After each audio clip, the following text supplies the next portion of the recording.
Shqipëri-Serbi është ndezur zyrtarisht. Tani mund të quhet me plot gojen se jemi në periudhën e ndeshjes së madhe që na pret përpara dhe atyre emocioneve që janë shumë të forta. Kjo përballje do të zhvillohet në datën 7 qershor, ndërsa Shqipëria kërkon në patjetër fitoren për të qenë favorite sa i përket vendit të dytë në tabelë. Ndërkohë sot ishte i pranishëm në konferencë për shtyp edhe trajneri i Serbisë, Stojkovic.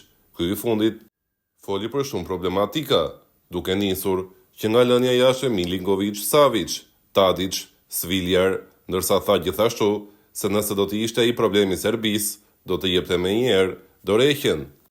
Tensionet të rritura përpara një ndeshje vendimtare ndaj Shqipërisë, ndërsa gazetarët serb me të drejtë e kritikuan për faktin se ka lënë jashtë shumë yje të ekipit për shkak të marrëdhënieve të tij jo të mira me ta, por një temë shumë interesante është prekur nga Stojkovic dhe bëi fjalë për biletat në Air Albania. Një intervistë e Jona në emisionin Pas ditës sportive në Radio Dokagjini ka bërë bujë të madhe në rrjetet sociale dhe njëkohësisht ka marrë shpërndarje të gjëra aty. Në deklaratat zyrtare të Federatës Shqiptare të Futbollit është thënë se ka pasur 200.000 kërkesa për bileta, por në informacionet tona kemi deklaruar për emisionin sportiv në Radio Dokagjini se ka pasur 1.2 milion kërkesa për bileta nga ana e tifozëve shqiptar.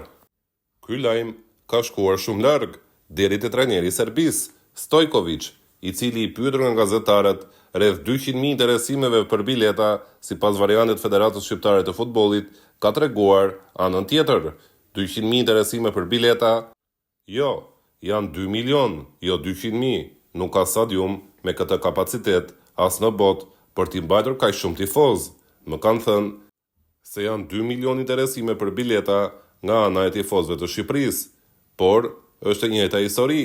Tensioni rritet, është e kuptueshme përpara një ndeshje të tillë, përpara një ndeshje me rëndësi kaq të madhe. Sigurisht që rivaliteti ynë ekziston, kjo dihet, por ne i shohim shqiptarët si miqtë e sportit dhe ata na shohin po kështu. Marrëdhënia mes dy federatave të futbollit është shumë e mirë, do të bëhet edhe një evropian së bashku. Lojtarët e kuptojnë se çfarë atmosfere do të krijohet, por do të jenë shumë profesional, nuk janë fëmijë për të parë stadiume të tilla një herë në jetën e tyre. Ne nuk do të shkojmë të friksuar dhe të luajmë vetëm për barazim, për këtë të jeni të sigurt dhe nuk presim që njerëzit të rinë ulur dhe thjesht të shohin. E dim se shqiptarët do të bëjnë gjithçka që kanë mundësi për të mbështetur ekipin e tyre. E dim se ata do të bëjnë gjithçka që kanë mundësi për të bërë maksimumin që mund të bëjë një tifozëri në shkallët e stadiumit, por ne presim një mikpritje të mirë në Shqipëri, ashtu siç do të jetë edhe mikpritja jonë për ta në ndeshjen e kthimit, tha Stojkovic.